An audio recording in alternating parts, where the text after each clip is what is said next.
Hey, welcome back to the MindShare podcast. This show is sponsored by Kits Keep In Touch Systems, a two-time international award-winning marketing suite for sales professionals. REM, a real estate magazine, Canada's premier monthly magazine for real estate professionals. And the ORCF, the Ontario Realtors Care Foundation, enabling and empowering realtors across Ontario to fundraise in support of shelter-related causes in the communities in which they live and work. You can learn more about all of our sponsors by visiting my site, mindshare101.com.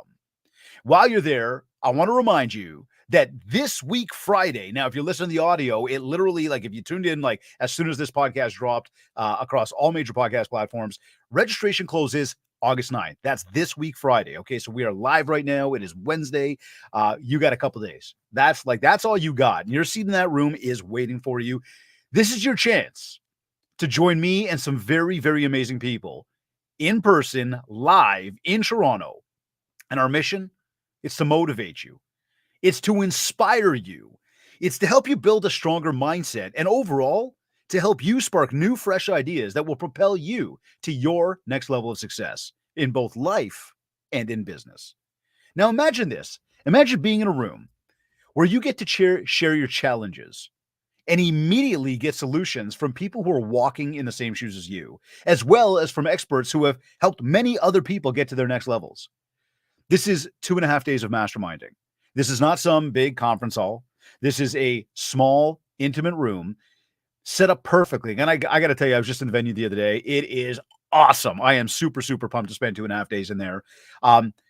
But again, it's not a dark room. It's not a conference hall. This is an awesome room with some amazing people. And I personally guarantee you that you're going to walk out of there loaded with excitement, loaded with new ideas, and that you're going to be ready to take over the world.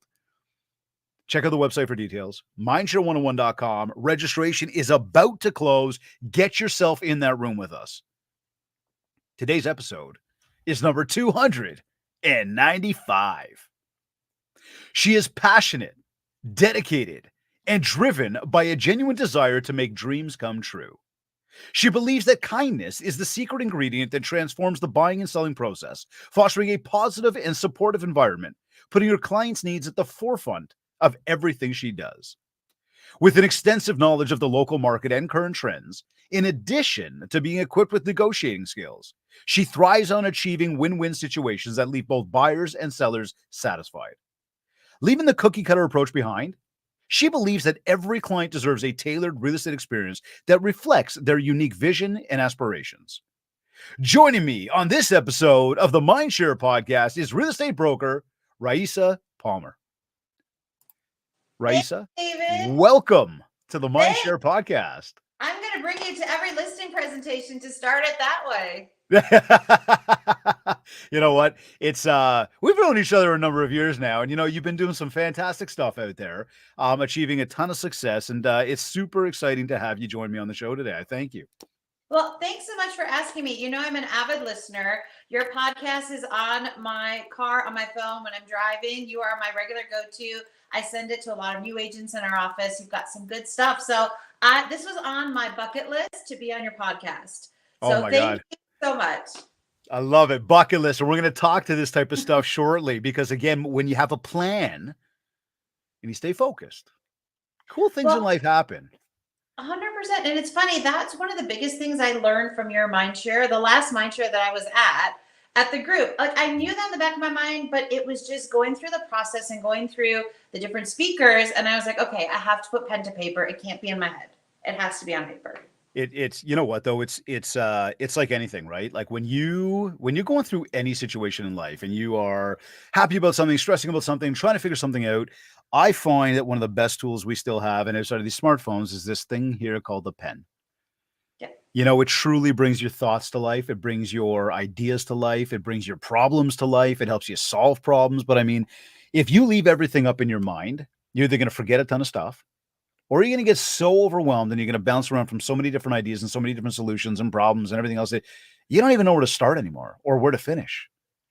No, and that was one of the things that I learned, because it was trying to be so technology driven. I was trying to keep everything in just my Evernote and just in my calendar. And what was happening is it wasn't top of mind. So one of the key takeaways from our last mastermind was we had to figure out what works for us. So what works for me is in my planner in the morning, well, actually the night before, because in the morning I read it. But what I do now is the night before in my planner, I put in, these are my top 5 things I need to accomplish. And then I have my list in my phone of all the other things I have to do. So then at least it's on paper and I have the satisfaction of crossing it out. But I open that in the morning and I read it and I'm like, okay, don't forget, these are the top 5. The rest I have to do, but if I don't get to them, it's okay. And that was a key takeaway for me. And it was mind changing and life changing, believe it or not. You know what? I do believe it. I really do. And sometimes it's amazing how some of the simplest things and some of the simplest ideas make the biggest impacts. And we're so good. Like we are so good at overcomplicating things with these smartphones, Yep. and trying to get into all this technology and all these different applications and all this stuff that we don't really know. And we got to learn it all. Like just write the stuff down, bring it to Well, life. even for clients. So, and my background is marketing and advertising Yeah, that's right. in the US, right, for 15 years. And I work for some big companies. I work for an ad agency. So I'm used to presenting in front of people. But what I noticed was when I switched to being an entrepreneur and presenting just one-on-one to potential buyers or sellers, first I had the paper, the listing presentation, and people loved it. And I had the leave behind. And then I was like, oh, technology, I'm going to switch to my iPad. And what happened is that the leave behind wasn't the same because it was less. I could see them zoning out when I showed them the video while I was sitting there, which then was also a little bit awkward. So we changed it. And that was one of the key other learnings I got at the mastermind was how do I make the biggest impact? So we changed it to a short video that we send beforehand to kind of do a little short introduction of what to expect, but I still come with paper. And it's a tangible, right? And people have it in their hands. They have it when I leave, talks about what I'm presenting, talks about their pricing, talks about the marketing strategies. And they're like, oh my God, this is amazing because won't remember everything, so I can read it later. So good. So good. Great start to today. Because you know what? Today's show, we titled it The Power of Investing in You, Strategies from an Expert Realtor. And I want to get into a lot more discussion around, takeaways and mastermind and different things that are helping you in your days. What I do want to do though is almost start off in a different channel right now for a quick moment, and we will get there. We're going to talk about that stuff because I know there's a lot of people dying to hear your take on it. You were in the room with us last year. You know what went down. Hey, we know we don't tell anybody about what's going on, right? And you're going to be back there this year. And I know you don't know what's going on this year, but you were there last year. And although there may be some changes, we tell nobody anything. We'll tell them a little bit. Maybe we'll give them a little bit. But hey, what's your take on this market right now? So it's interesting because I've got 2 listings right now and I have about 3 buyers I'm working with. So this is after the July interest rate drop here in Canada. And I was hoping that the buyers would come out much more than they did. And what I noticed when I'm tracking other listings that are comparable to mine and what I'm tracking with my buyers is literally the week before and kind of the week after, we had a little bit of an uptick with showings. There were numbers that were booked. And then we're into August and it's quiet. It is exceptionally quiet. The showings are trickling in. Buyers are going on vacation. Sellers are going on vacation. They're now starting to get ready for school. If they've got kids going to university, they're doing shopping. So it's quiet. And I feel like I hope it's the calm before the storm that people start coming back in for the fall because there's one more rate announcement here in Canada in September because inflation went down. You take a look at what the bond yields are doing. Everything's pointing to that, but who's going to take the first leap? It's something that we are hearing across the board right now. Coast to coast. I would say that again, East Coast right now of at least, up here north of the border. I know that their markets are doing pretty well. I would say that, in terms of real estate market, I would say that, typically speaking, and again, all of our friends on the East Coast know this one, but typically speaking, when our markets are doing well and sort of to the west of us, they're not doing as well. And so it's great news for the East Coast. That's it for the rest of the country. It does seem like most pockets are very quiet right now. And I would think that a lot of that does have to do with this change in what's going on with the economy in a drastic way, right? We saw interest rates go up, which again, I will say it for the millionth time, interest rates are not horrible right now, no matter what's going on with them. Yes, they're higher than they were a few years ago, but they're not bad. No. There still really is opportunity out there for people, but you do see that the rising, the interest rates themselves, let's just say where they're at, and even if they're coming down a little bit, they're higher. Taxes are higher. Cost of living is higher. Summertime is here. We're into the dog days of summer. And so a Yeah. lot of people are just focused on, as you said, vacations, cottages, getting ready to go back to school, making maybe some of those last moves for the kids. Um, but we're not seeing as many properties coming to market at the moment. And even for the ones that are, we're also not seeing all the buyers out there. And I do believe that the buyers, and I think everybody would agree with this, have just been waiting to see what's going to happen with the rates. Yeah, And I I mean, think so. And I go also for it. think I talk to my mortgage brokers that I work with on a Yeah. regular basis, Yeah. because the mortgage brokers are sort of the precursor to what's going to happen in the market, because people have to get pre-approvals. Now everyone's comfortable, at least in the Toronto market, where they know that they should have a pre-approval before they start looking. So the consumer has been educated. So Okay. what's happened for my mortgage brokers in the last couple of weeks is they are busy. They are getting an influx of people that are coming back that were pre-approved last year that didn't buy, that are now like, hey, can we rerun the application? What do you need from me? So when I hear that, that tells me that in the next maybe 2 to 3 weeks, the market buyers should be coming back in and things should be moving. But again, you're right, with listings, there aren't as many. Like there's a condo market's a little bit different. I don't know if you want to get into that, but the condos, there's a ton of listings, Mm-hmm. and it's here in the GTA, and that's for a variety of reasons. But what's interesting with the condo market is that right now there's a lot of listings out there because we have investors who are going to have to remortgage. There's a huge amount of remortgaging happening in the spring, and some of them know they aren't going to make it, so they put their properties up. Other investors aren't buying because the system is tightened up where it's a little bit more difficult to purchase an investment property. You have to put more money down. We've had a huge number of new buildings come on the market, so those investors that wanted to sell are now selling their properties. So we have more condos for sale than we ever have. The interesting thing is that, and you know this, David, is that the new construction has stopped, meaning the new construction that they're selling. So the condos for the future, they've stopped selling those. They've put those on pause, a huge amount of projects. So 4 or 5 years from now, we're going to be in the opposite market, I think, where condo sales are going to be really high. There's not going to be enough of them, and there's going to be a demand. So I'm telling my investor clients right now, if you have a condo, if you can hold on to it for the 4 or 5 years, like if you need to sell, right? If you're retiring, if you're selling because you want to give money to your children, whatever it is, but if you can hold on for another 4 or 5 years, I think you'll be in a much better position than trying to sell now, because our market in condos goes like this.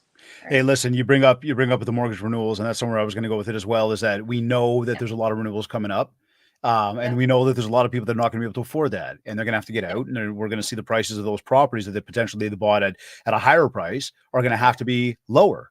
It just is what it is. And there's going to be some people taking some serious losses, and much the same with the people that did the condos. I mean, the reason a lot of them are not being completed right now or just stopping the sales is because they realize that the pricing that they put it up at is not going to move. So they're dropping those prices, and they get into a point where they go, well, we don't know how much lower we're supposed to go with this. And that's affecting profit margins. And therefore they've put the hold on that. That being said, again, I think that what you just said and the same sentiments I have, there's a ton of opportunity coming. It like we're poised for it. Now, to this, as we talk to the immediate, what do you think we're going to see from prices in the fall? Do we see the interest rate come down another quarter point? Do we see the prices start to go up yet? What's your sort of thought anticipation on that, and maybe even speaking with your colleagues? Yeah, no, absolutely. And so, and my background too, in previous, so I've been doing this 12 years. Before was the marketing, branding, but I was always in financial services, in the Canadian market and in Puerto Rico. And so for me, I follow the economists, and I'm looking to see what they're saying, and I'm looking to see what the market's doing. So I think right now in the fall, the interest rate has to come down, because I think our number that I've heard is like 50 or 60% of our mortgages in the spring. 50% of mortgages out there are going to be renewed in the spring, because 5 years ago we had a huge amount of people buying properties. And here in Canada, we either get 3 or 5 year mortgages we have to renew. Unlike our friends in the States, like my brothers, oh my God, one of them got locked into a 30-year mortgage at like 1.5%. Wow. Right? Crazy. So for 30 years, he's never renewing his mortgage, where obviously we have to. So because there's such a large amount of mortgages being renewed next year, I do think they have to come down in September, maybe one more, and then in the spring. Because I know right now some of my clients are getting mortgages under 5%. in the renewals, and even in for new mortgages, depending on what their circumstances are. And even for some of them too, it's other product attributes for the mortgages that's more important. Can they sell without a penalty? If they need to sell in 2 years, so they get a higher mortgage. So it's the whole picture. But I think prices are not going to go crazy because I think the consumers are a little bit more savvy than they were a few years ago. So I think it'll hold steady. I don't think people are, the news is all fire and brimstone, crash is coming. If we didn't crash in 2008 when the subprime debacle was happening in the US, we didn't crash during COVID, and we didn't go into a recession coming out of COVID. I don't have a genie in a bottle that I can ask, but I don't think we're going to have a crash. We had an adjustment, and we used to go like this with housing prices. I think now we're going to be balanced, which makes so much more sense. You know what? I agree with that point. I think that it's more balanced, and I think that that's not a bad thing at all. I don't know that we're going to crash. I think that everybody's been pretty resilient over the past number of years. I think we're going through a period of adjustment. Yep. And this is where everybody needs to be more cautious around what they're doing, what they're spending on. And naturally, that's what the sentiment seems to be out there. I mean, I was having this conversation with a coaching client on one of our one-to-one coaching calls earlier today. And we were talking about the fact that even this past weekend, spending time up at the cottage and speaking with family and speaking with friends, people from a variety of different industries across the board, things are slow. It's quiet. And that's just a byproduct of the economy right now. So if you can sustain it and be smart about what you're spending on, there's no reason to have fear.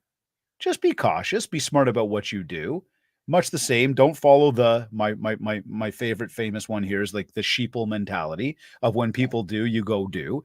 You do when it's right for you. I mean, if we look at opportunity, would you say there's going to be opportunity over the next number of months for people to do something with real estate, or have we got maybe a couple of years before that new opportunity sparks itself? Where we talk about like the highs coming to the lows and the lows starting to creep back up. I think some of that opportunity is there now, and I'll tell you why. Is because Okay. the prices right now are holding steady. They're not. We are having multiple offers in some properties, but we're not selling at huge increments over, 20, 30, and 40% over. So what I think is good for a buyer and a seller is the seller is selling at X dollars, right? And then they can buy at X dollars, but they're also buying on the lower end. So even if they're selling a little bit lower, you have to look at it from the perspective of your new mortgage, your actual principal is going to be lower than if you're buying in a hot market where the interest rates are really high. Where the interest rates are lower, but the principal is so much higher. And when my mortgage brokers do the numbers, you're actually better off buying now. So even let's say you make a little bit less on your property and profit, in the end, you actually will be long-term, because remember, real estate's a long-term game. It's not a short-term game. So in the long term, you will actually make more money. So and right now, as a buyer, it's actually refreshing for them. I can take them out, show them different properties. We can go back and do a second visit. We can do a home inspection. On my listings, we do a pre-home inspection as well, so that everyone knows if there's any issues or we address them. And we can actually take the time to do that versus rushing through a process and then someone buys something and maybe it wasn't 100% a good fit for them. And then I think long-term we will always dip highs and lows. We don't know what's happening with the US election. That'll impact us. Yes. Crazy weather changes, in certain places there, insurance is getting more expensive to come by in floodplains, different areas. So that's the outlying factors. But I think right now it is a good opportunity for buyers and for sellers. Look, this is why if you're paying attention to the market and you've got some exponential dollars, you've got you're poised to be able to do something. Again, paying attention to what's happening right now. I mean, we watch the real estate market, we watch the stock market. There are many that watch the crypto market. The different places that you can invest as what we might call passive income. We're watching it, and yeah, there's a lot of outside factors out there, but again, I do believe that a lot of opportunity is coming. And, anytime you go through some difficulties, you always got to look to the other side and think, well, what's on the other side of that? Yep. Sometimes it can only go one direction, and that direction would be upwards. Exactly. What goes down must come up. That's right? it. It's back to life. Yep. So let me ask you, what are you doing on a daily basis that, is really assisting you to truly move your business forward, no matter what this market is doing? Because again, look, we got a lot of people in this industry, especially in the province of Ontario. Okay. And we got a lot of those people that shouldn't be in this industry. There's many that do not treat it like a real business. I know, just knowing you, you certainly do. You've been doing it professionally for a long time. Again, what are you doing to move your business forward, sort of on that day to day? I mean, you talked earlier about having sort of those 5 non-negotiables and some other things you need to get done. Tell us more about what a day is looking like right now, because you can't impact the competition. Like, you can't control the competition. You can't control the market, and we know the market's not where people want it to Nope. be. And Nope. look, you mentioned something real important a moment ago. Buyers have the opportunity to actually shop. They have the opportunity to go back and look again, as opposed to just jump into something with a blindfold on that's way overpriced. So there's a lot of good there, but you want to keep pushing. We all want to keep pushing. What are you doing? So one of the big reasons I signed up for your mastermind last year was because my business before was like up and down, right? I would have like one quarter that would be phenomenal, and then I'd have one quarter that would be like hardly anything. And it was a roller coaster. And I'm like, okay, I'm running my own business. I'm an entrepreneur. I had to switch my brain, right, from working in the corporate world where I had a paycheck. And so in switching that, I was trying to create repeatable processes, and I didn't know how to do that well, and I didn't do it well enough so that, I could actually have steady income coming in. So I was like, I'm going to give myself a kick in the butt. I'm going to this, mastermind thing. No idea what it's about, but I'm going because I trust David. So Yeah, I appreciate you. And one of there was so many key things, and I was just rereading through my notes because I'm a note taker. I took my notes on my Evernote, so I have it on my phone, or, I can read it anywhere. And I actually once a month go back through and reread, because when I take notes, I put notes in there like idea, so that for the future, or to do, right? Because it sparks an idea when I'm listening. But one of the things, so people talked about time blocking pretty consistently in the sessions we're at. And so one of the things that I changed was I was much more reactionary before. So it was like, oh my God, what am I going to do today? Oh, I have a listing coming up. Oh, I have this. And then I wouldn't get the things done that I needed to get done. And I was not filling my pipeline. I was not going after and making sure that I was taking care of my clients that had already bought with me 2 or 3 years ago, and keeping in good contact with them. So what I do now is I'm a bit more scheduled. I don't time block every single hour of the day, because for me, that doesn't work. But what I do is I have a commitment. So I get up in the morning between 6 and 6:30, or usually at 6 in the summer, 6:30 in the winter because of the light. And then in the morning for me, my routine is I get up, I make my tea, and I actually work first. So I go and I check my email, I answer everything. There's 2 things I do before that. So one is gratitude. I like that. So that's how I start my day. What I'm grateful for. And I have this little menagerie that's right by my bed, and it's sort of, there's symbols for me that symbolize what's important to me and to my life, through my family, through my friends, and through taking care of my clients. So I wake up, the first thing I do is the gratitude. So before I even when I sit up in bed. And then after the gratitude, I go and make my tea. I open up my planner and I look at the top 5 things that I need to do. So I'm like, okay, so let me focus on those. So then I go on the computer, I do my emails to make sure I'm catching up on what those 5 things are, whatever contacts I need to send out, whatever paperwork I need to get ready. Because for me, then I go to the gym and I take classes. I have an amazing, amazing facility. It's in Inglewood called Riverdale Fitness Mill that I love, and I love their classes. So for me, I time block my classes so that I work before, because my classes are either at 7 or 8. I do 2 hours on a Monday. I do like a strength training class on the ball. I do a yoga class after.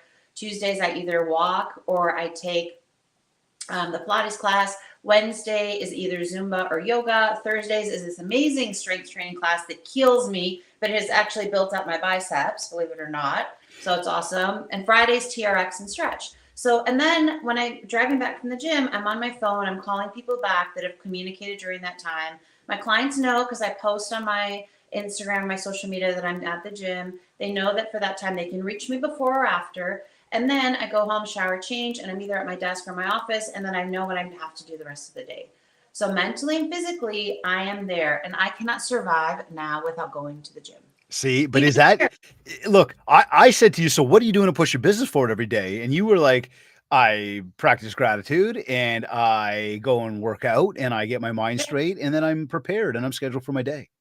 Yep, 100%. It has been a mind-blowing difference to where I focus better at work. I spend my time more wisely, and it allows me to be free and clear from a mindful perspective so that I can focus on my clients. Because for us, I've done the leads. I've bought the leads. I've spent $2,000 a month. I've done all these crazy things that people tell you to do. I bought drank the Kool-Aid. And what I Mhm. realized is you have to take care of your existing clients, and the repeat and referral business from those is what drives the wheels for me. And I love my clients. I know them personally. One of my clients were my husband and I are godparents to their two children as a result of the relationship we Nice. developed. I adore them. We know them. We do all kinds of things during the year for them, and I try to take care of them. I'm their go-to. I get calls. Do you have a plumber? We have a raccoon in the attic. But do you have? The last one was a nanny. They're like, we need a nanny who can come in and who can do this. And I was like, oh, I know someone, right? So I'm that's for me what's most important is helping them, and that was one of the key things I learned at your mastermind. It's amazing how we again look internally and say, if I don't get myself right, it's going to be very difficult to get anything right for anybody else. Yes. Now, look, we talk about gratitude, and I have to say I am super super grateful that you were even part of our community. Again, you bring awesome energy, awesome ideas, great collaboration. You know, we look at practicing gratitude, and I do it every morning as well. I think it's imperative. I used to do it at nighttime, and I'd be able to look back over my day to take a sense of like what did the day look like. And it was great. I have found that when I do it in the morning, it's actually not just gratitude, but it's coupled with intention setting. And Yep. now I'm very intent with what my day is going to look like. Yeah. I am writing down things that I'm grateful for that I am quote unquote manifesting into my day for the day. And oftentimes these things do come to life, and sometimes they may not come to life in the time frame in which you would like them to, but eventually they do. And that comes through the process of repetition, consistency.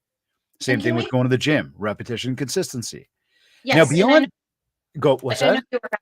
I know you work out regularly as well. Yeah. But can we go back to the manifesting part for just a Yeah. second? Yeah. Okay. So I'm a pretty practical person, right? Mhm. And so I was like, oh, this whole manifestation stuff, like seriously, like I'm gonna sit there and be like, oh yeah, I want to manifest $1 million. Well, what I realized, and part of it was some of the stuff we learned in your mastermind, so it sort of triggered me to look into more things. Yeah. So what I realized was it's not manifesting, oh, I'm gonna be a millionaire. It's manifesting the things that you want to accomplish in life, the things that you want to see happen in your life. So I sit there and I'm like, okay, so this is what I want my life. This is what my life should be, and this is what I want my life to be. And then, but instead of saying should be, I'm like, this is what my life is. So all the That's things it. that I want to manifest, I'm like, and so in the mornings I do that, and at night I do that, and in my car because I drive a lot, obviously. But that is a game changer to the point where, and then I have this whole little thing where whatever I do with the manifestation, at the end of it, for me, I say because everything goes my way. So that's my thing at the end because it's a repeat for my brain, right? I've created a pattern in my brain so that brings those things. So literally, like we're on vacation right now. I'm coming to you from this amazing cottage. We're in the eastern townships of Quebec, Beautiful. and we were driving around, and I'm like, the parking lot was full. We had to go to the SAQ is the liquor and wine store because we had to pick up wine for the evening. And I'm like, can't find a parking spot, and I'm like, oh my God, you know what? There's going to be a parking spot for me because everything goes my way. And literally, sure enough, and this kind of stuff happens all the time. Do you know how many times that we pull into a full parking lot with all intentions that we're parking at the front, and there will be a spot right there at the front? Right? Yeah, 100%. right. So I'm telling you, it is amazing how powerful the mind can be. Yes. And again, oftentimes you cannot predict or completely say this is when it's going to happen. But as you just said, you're not even talking about when it's going to happen. Like it happened. It's happening. This is what's going Yes. on. And the Yes. more through the repetition and consistency, as we said a moment ago, the more it actually becomes real. Well, and it changes how for me, it changed the way how I approach life and approach my clients as well. I'm always been very customer service focused my whole career, even before real estate, and taking care of my customers and clients Mhm. is very important to me. But now I do it from a different perspective because I also, in my head, am manifesting the successful outcomes that I would like to have as I help them either buy or sell a home. And I go through it in my head and I picture it and I picture what that is. And it doesn't always happen exactly like that. But I'm finding that, and especially now, I don't know if your other clients have said this to you, but after COVID, things are a little bit more difficult. Like there's more hurdles, there's more obstacles that have come up. People are maybe a little bit more unsettled. Things have changed so much. And by doing those manifestations, it helps me to deal with any hurdles or obstacles that come, because I've already kind of gone through, this is the path where I want it to go. And I know some people say it's woo woo, but it's a game changer. It really changes your personal and professional life. Hey, listen, again, as times get tough, and that's kind of where we're at right now, market is slow, keeping a strong mindset is going to be absolutely imperative. I mean, if you can't be strong for yourself when you look in that mirror, there's no way you're going to be strong for your clients. There's no way you're going to achieve what you're looking to achieve, right? Now, as we talk about mindset, we talk about manifesting, we talk about physical working out. Let's look at goals for a moment. Yeah. Do you set the goals? Yeah, so I used to set 25 goals for the year, and I would spend hours doing it, and then I would never look at the thing again.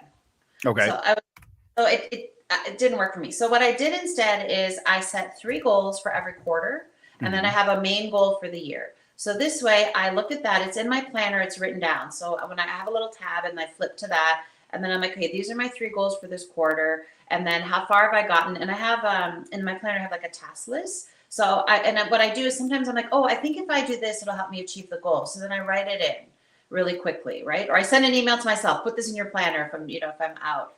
And so if I found that when I set 3 goals per quarter for me, I achieve them, and then I feel really good that I did it, and then I can actually do more. So what happens if you're not? How do you motivate yourself to refocus?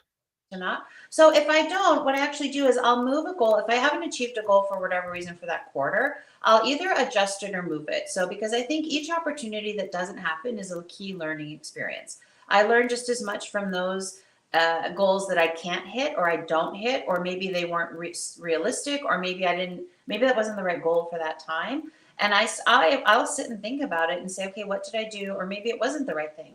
And it's funny, I find a lot of times, like, we have to track our GCIs, right? We have to track our commissions.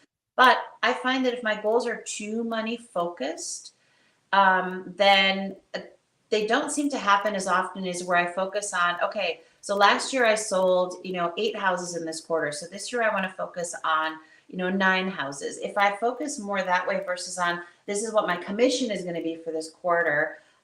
And I don't know if it's because I can make me have the tasks to go with it to complete it, but it seems to work better than just being like, I'm going to make, 100,000 this quarter. So you see, it's important, right? Because I think that a lot of times, and you said it a moment ago there about setting the goals and then going, but I may not be paying attention to them for the whole year. And then I end up falling off and I got to refocus. So here's what I do. I break it down by quarter now. And I mean, a big thing that we always talk about, again, with our coaching clients is very much about taking those big lifetime goals. And this is not woo-woo. This is very, very real. You need to have a destination if you ever want to get anywhere. Yeah. It's about taking those big lifetime goals, breaking those down into incremental annual goals, right down to monthly, weekly, daily goals, and then literally hour by hour goals. And look, if you can win the hour, you can get closer to winning the day. And of course, get closer to winning the week and the month and the year and having what you want in life. You've got to have a destination, and often too many times too many people do not focus on that because, again, it's too woo-woo. They don't want to drop their guard. Oh, look at me. You have to write it down if you want to get there.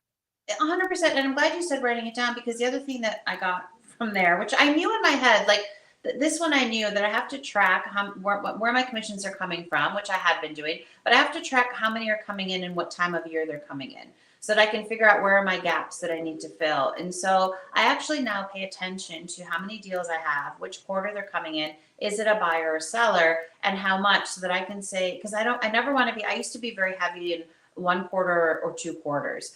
And I don't want that to happen. That's what I'm trying to avoid. So now when I actually lay it down, and then I have now 3 or 4 years laid out that way. And now I can start to see patterns, and I can be like, oh, so August is a good time to take vacation, because it is a slower time. There you go.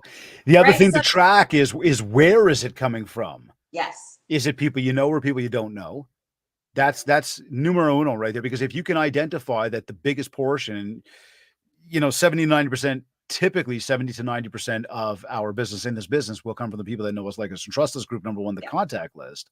When we can identify the bigger source of that business, that's where you should put more of your time. unlike working the online leads and the strangers and everything else. Go after the people where it's coming from. 100%. And then your smaller portion is, your people you meet at open houses and your new people. Sure. Group number two, transfer them to group number one. Right. Exactly. And I have a client. I have one client who I had met in the very beginning in an open house. She has never done a transaction with me, but over the years, she has given me 12 referrals that have turned into transactions. That is amazing. Just because she liked me so much, because she loves her house. She's never moving, right? Yeah. But she loves you. Yeah, but because I keep up the relationship with her, I'm in touch with her. She sends me people because she trusts me and she knows the value that I add. Well, this is powerful then. So what marketing channels and what kind of tools are you really leaning on, especially right now, to help you build more MindShare so you can get more market share? So I feel like, I've been in business 12 years. Yeah. My mom is Sandy Bodner. She just retired after 47 years. Wow, but my mom, Sandy. She's amazing. You know her, right? She's awesome. Phenomenal. She's a firecracker. But for her, she was flying by the seat of her pants the whole time. And she was doing really well. And she had zero systems in place other than she took care of her clients. That was her thing she focused on. But she didn't track anything. She didn't have a CRM. She had a Filodex, like those old-fashioned cards. And so I didn't have anything to kind of build on. So over the last 12 years, we've honed it with different my background in marketing and advertising, plus what kind of works, what doesn't. And so what I've really focused on is there's a couple things we do consistently. And one is it's a direct mail newsletter. And the system that we use is actually Kit. So it's your system, David, which is how we got to know each other. So grateful for you. And I used it from the first year because I can customize. I don't have to write anything. But when I input my clients, I actually put in there, it asks for their age. I have in language. So then the first paragraph can be in language because I have clients who speak multiple languages that go in there. I have whatever holidays they celebrate because, again, my clients are all different ethnicities. So I can put in that they celebrate, whether it's Diwali, whether it's Chinese New Year, whether it's Christmas, whether it's Hanukkah. So the newsletter is geared to them, and the newsletter is always different. And I have clients that will text me and be like, "Oh my God, that was so fabulous! I didn't know that about what I need to reset for the fall." And I'm like, "Awesome, that's great," which is great because I want them to call me. Sure, of course. And calendars. I hate calendars, and I have used your calendar and sent it to my clients for 10 years. And the calendar is amazing because I do the smaller ones, but because they're personalized. So like the July one will have a beach and my client's name's in the sand. Or the one that was so awesome there was a Paris one. I think it was in April, and it had their name on the street sign. And my client, I'm getting goosebumps because my client was like, "Oh my God, how did you know that we got engaged in April in Paris and you sent us this?" No way. That just gave me goosebumps. Right? And they framed it, right? That's so cool. And I have people that will call me to be like, "Hey, my friend gets your calendar. Can I have one of your calendars?" Yeah. And they've since become clients. So those two touch points, because the direct mail calendar goes out every month in the mail, regardless. And a lot of people don't do mail. And it's easy for me because all I do is put my listings in. I don't have to write anything. Everything's done and it's never repeated. And then the calendars, I spend I think 1,000 or 1,200. We're increasing the number this year, and that was sending out to about 80 clients. So it was amazing from a price perspective, and everything gets mailed directly to them. You do nothing. I do that in December. And then throughout the year, we do a lot of touch points. And we did this during COVID. During COVID, we did the photos, the family photos, the porch photos. Nice. So I did those for my clients. We did those. We do homemade cookies. So what I do is because we can't do everyone every 2 months because it's too much. So I have everyone scheduled. So once a quarter or once every third quarter, people get touched. So we do home baked cookies because my mom loves to bake. We wrap them up and drop them off. We will do pumpkins for our clients that have pumpkins. We will get in front of people with, I'm doing a yoga thing in September, end of September or early October. We're just finalizing the date. For some of my clients that are into yoga meditation, I'm paying for a half day retreat for them. Oh, cool. So we do some things that are more involved, but we're a lot of physical touch points though. Yeah, birthday That's one thing cards. that I picked up on between the mail, the calendars, the pumpkins, the cookies, the yoga retreat. Birthday cards. Home anniversary cards. Home anniversary is the date they moved in. We do cards for their actual anniversaries. I try to do for the kids' birthdays. Because through Facebook you can find some of that out if you don't know. Right. But we are very physical to the point where we're driving to the client's house and dropping stuff off. And I have clients now because my people move everywhere. I'm between literally Oshawa all the way to Oakville, and I'm north to like even to Mulmer because we moved to Caledon. So we do our geographic areas and we drive, right? So it's a lot of the physical touch points, and I found during COVID that was helpful. But and then I know my clients, so then I call them, and if they have dogs, I bring dog treats, right? If they have cats, I bring cat treats. Like if they have kids, I find stuff and bring stuff. Like here, we're on vacation. I'm like, oh, this would be awesome for my client, right? I pick up a little something to give to them. It's the So it people. doesn't have to be every month, but yeah. And I love my clients. They're amazing. And that's the other key thing is I only work with people that I like and respect. I do not take a client just for money. If they're a mean or nasty person, I tell them, I'm sorry, it's not a good fit. It does not work because that's not me. Kindness is my superpower, and I want to, not everyone has to be kind, but you have to be a decent, honest human being for me to work with you. So much. I mean, everything you just labeled off is all about, it's the definition of it being a people business. You're getting together with people. You're sending things to people. There's physical touch between people. Like this is the stuff. And we are allowing these smartphones to get in between all that. And we're allowing the technology to take over. And again, this is a reminder, everybody, remain relevant, build on those relationships, understand where the business comes from, get involved with those people. Yeah. Now, and listen to them, right? Don't just talk at them. Oh, you have to. Like, actively. Hey, how are you? That's the other thing. Call your clients. Your CRM system, so important, right? Call your clients. Make a note when you need to call them again. It's the importance of connecting with people. Now, as we talk about connecting with people, I want to transition here to a little more specific to the mastermind itself. Because again, we started off the show today talking about, first of all, we've titled the whole thing, The Power of Investing in You. And we know that you were in the room last year, and you've dropped already a bunch of little nuggets throughout this show, talking about the impact that it had for you, during and after. But I want to try to give people, because again, the way we promote this thing is we don't really tell anybody anything, and we just kind of say to people like, buy the ticket, be there. But I want to try to give some people, everybody tuned in, some insights here, because we've got a couple days left. Like we literally have, a couple days until registration closes. Now, I will say to everybody, registration closes on August 9th. Okay. It's on Friday this week. If you're tuned into this show and it is after Friday, August 9th, if you missed it, you missed it. Like you missed it. It's, well, I'll tell you what, I may know somebody that might be able to help you get in there. So if you really want to get in there, message me. But Rayissa, let's talk about this a little bit. You had attended last year. You had attended the MindShare Mastermind in Toronto. What led you to sign up to an event that you knew nothing about? So I was in after COVID. I think like everyone, I was in like my anxiety levels were higher than normal. My business I had huge gaps the year before. I had made huge, like we had 2 record years, and then it was, things were changing. And I don't normally ever have anxiety. Like I'm one of those people that I'm pretty practical and calm. So that threw me for a loop. And I thought, I can't run my business if I have suffering from anxiety, right? It's crippling. So I was like, I have to do something different. I read a lot of books, and I wasn't able, normally my, Brene Brown and some of my other authors I love can help, right? It didn't. So it was funny. All of a sudden, in like 1 week, the MindShare, the mastermind started popping up and kicking me in the butt. It was like, I saw David at a conference, and he's like, you got to go to this. And then someone else was like, oh, I signed up for this. You got to go. And then it was popping up on my phone. And then someone else in her office was like, hey, did you hear about this? And I was like, okay, a universe, I'm going. Yeah. So I was like, I'm going to pay, and I'm going to go. And I was like, crap, it's, oh my God, I have to spend money. You go through the same thing, right? As realtors, we pay for everything.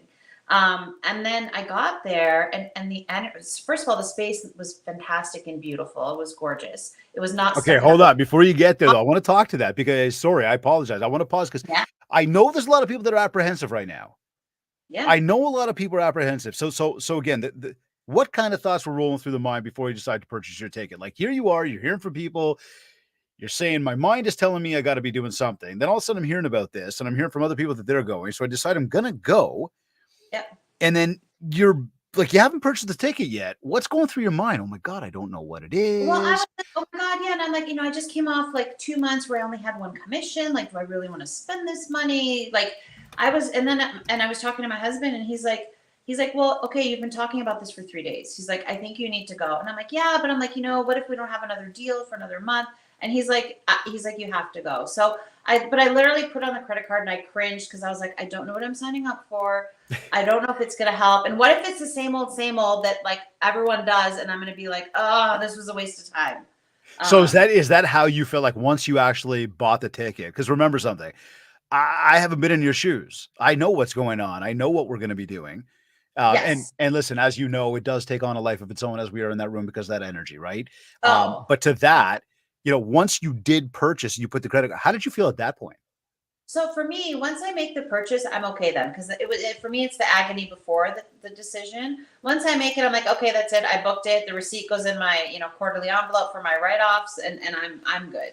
So I was I'm a little bit nervous. Like I'm not nervous to meet new people, but I was nervous as to expectations and content, and I was hoping it was going to be fun and interesting, and I was hoping I was going to learn something, right? Okay, So I was like, if I can learn one thing, but there was 2 game changers for me, and I'm not going to give away stuff. Okay, hold on. Right? So you started to Okay. tell us you bought the ticket, Yep. apprehensive beforehand, worrying about the deals, and that's an Yep. important point right now because there's a lot of people on that same fence at this moment, right? The market being slower, people are a little bit worried, pull the money in the pocket. What's it going to do for me? Is it really going to help me? But you did it, and then felt good.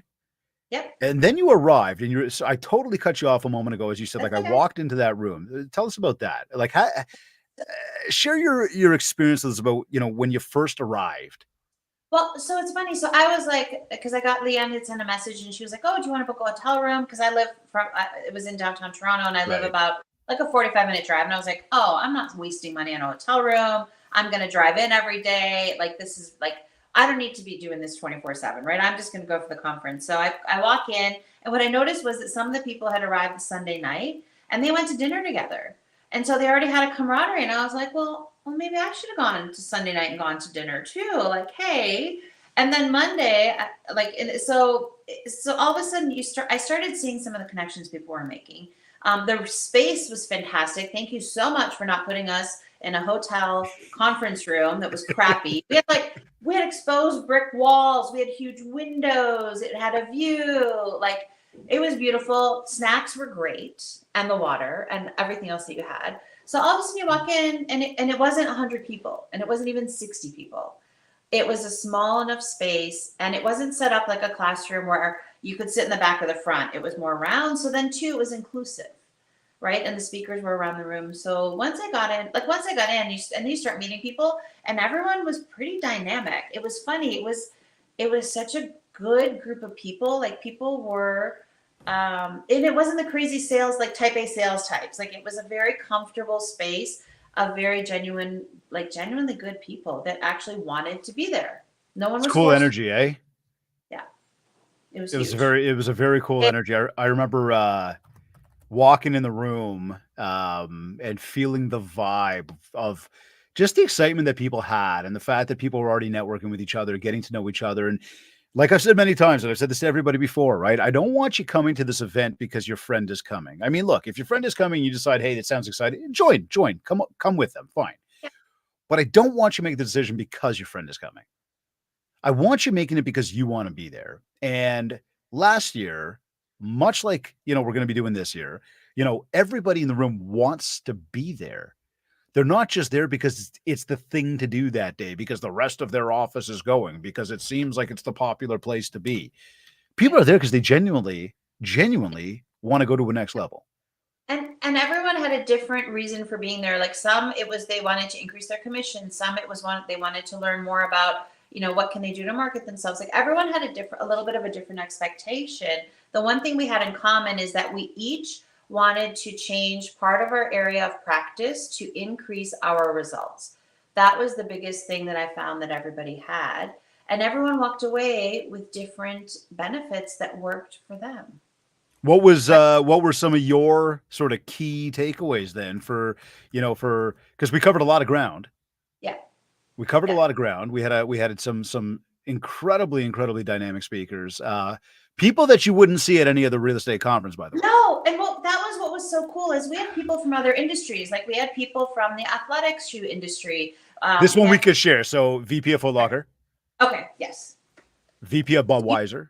Yes, you share because I don't know who we can share. Yeah, Yeah. no, that's And that okay. was so Listen, the people that were there cool. last year were there. That's Yeah, open. We're and just it was not so sure. cool because I appreciate the fact because you can always gain insights on marketing and on leadership and on self-development from other people, regardless of the industry. And sometimes in a different industry, you're like, oh, I can apply that this way, and it's different than what everyone else is doing.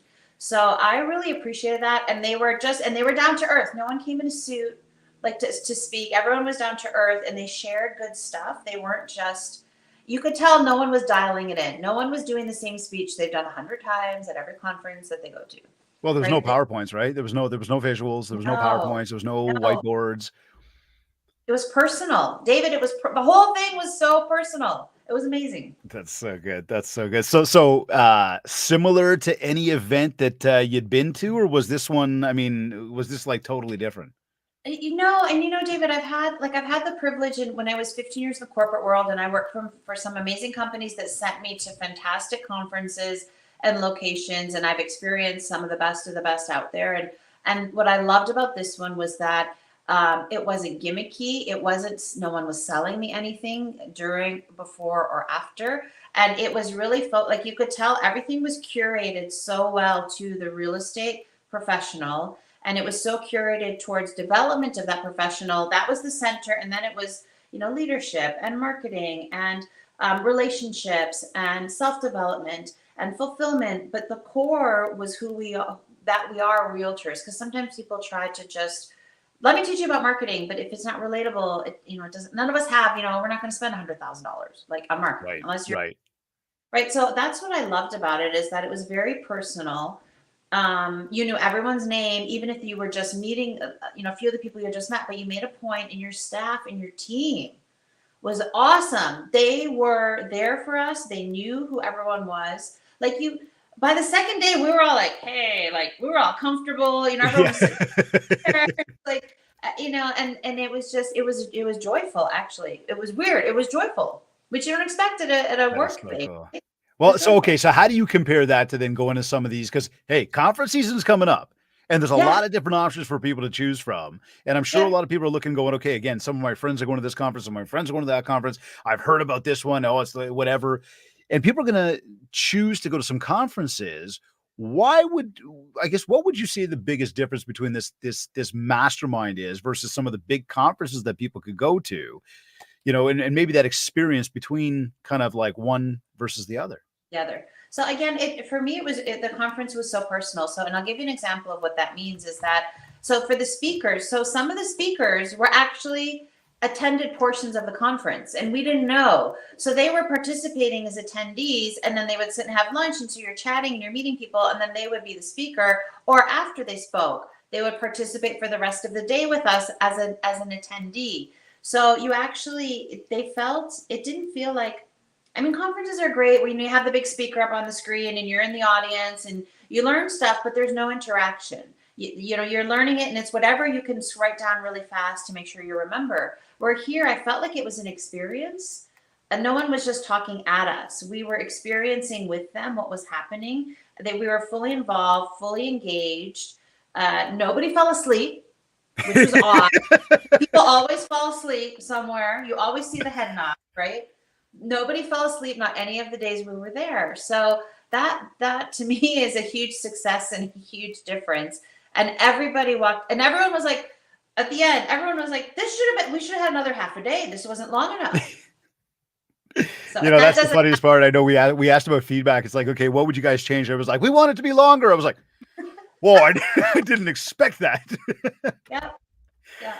So look, there's been a theme to some of the conversation today around the market and around the economy changing, around opportunity coming. Volumes are down for most people across most industries, and spending money is something that most don't want to be doing right now. Why do you take the time to invest in yourself, and how has this increased your overall volume? So I'll actually tell you from a GCI perspective. So I was up 35% after the conference for the remainder of that year. Nice. And that's only one quarter, right? And I'm already tracking higher this year than I was last year. And last year and this year were tough years, right? I have successful agents in my office who've had 1 or 2 deals. And knock on wood, I'm consistently busy and because of the things that I learned. So for agents, there's a direct, now I have to caveat this. There's a direct correlation Yep. with how your future success after this conference, but you got to put in the work. So you have to put in the work at the mastermind, and you got to put in the work afterwards. That's a great point. I like that. If you just sit there and take it in, rah rah, yay, awesome. But you got to put in the work. So you got to, whatever you do, take notes. But you gotta walk the walk afterwards, and you will see a change. Even if you only do one thing from the conference, just one, you'll see it. So when it all ended, and well, I won't share that part. But when it all ended, how did you feel when you walked out? I mean, literally, we all kind of got up. We ended a certain way, Yeah. and kind of everybody said their goodbyes and then left. Yeah. You're driving home. How did you feel after that? Oh my God. I was so energized. So I get in the car and it's rush hour. I'm driving home. So it's going to take me like an hour. I call my mom who's retired and I'm like, oh my God, this was so awesome. She's like, tell me about it. The whole entire car ride home, I talked, and we weren't supposed to talk to anyone for like 30 days. And I was like, I'm talking to my mom because she understands, because I was so excited. I was like, I can't not talk to someone. I have to, like, I was dying because I was like, and then this happened, and then we learned this, and then this was awesome, and I can't believe this. And then I'm like, Mom, write this down so I don't forget it. Like, that's how I walked out. I was like flying, right? I wasn't tired. I was flying at the end. So good. So good. So a 35% lift in your business right there after the, Just that the quarter. That's amazing. That is so cool. That is so cool. So a significant impact in your business then.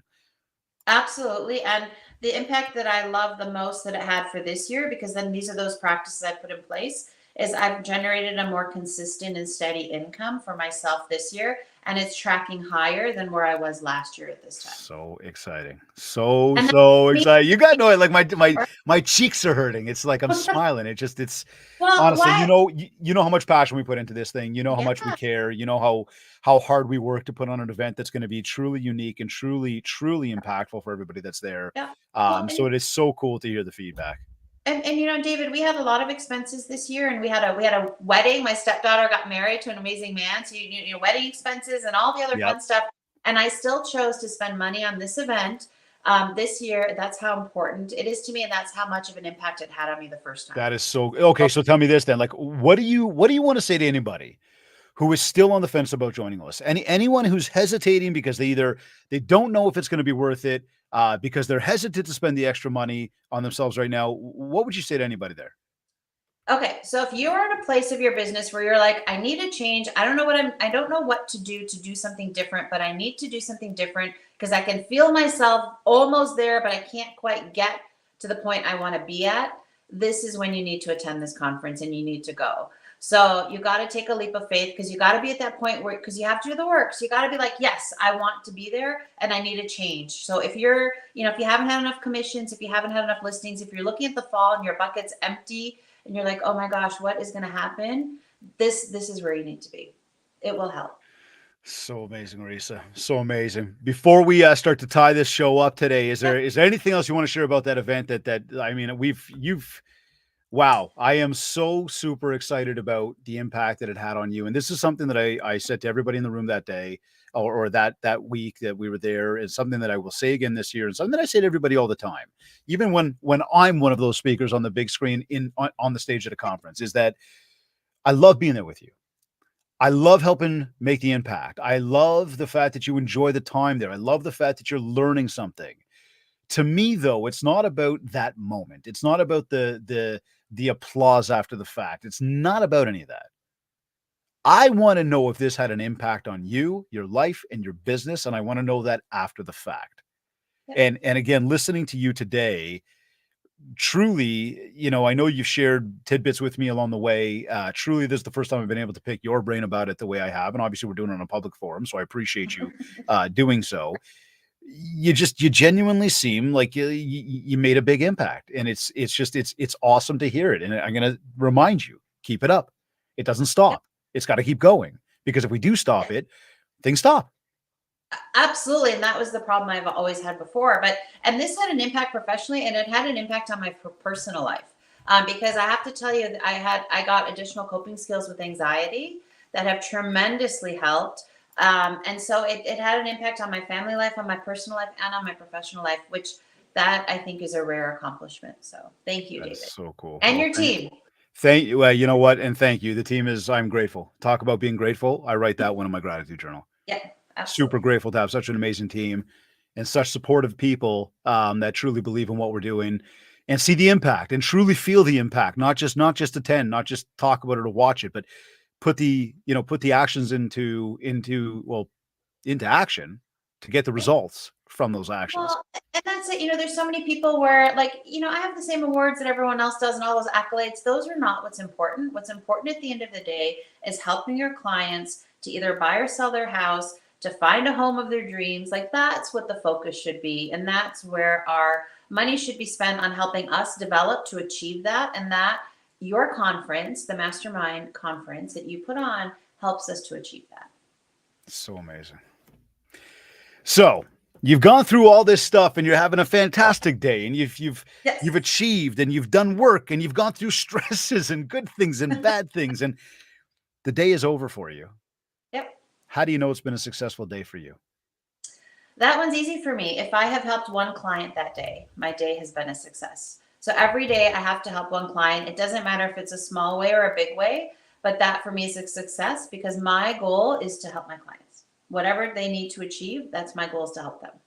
There's that 4-letter word again. Help, help, help, help, Yeah. help.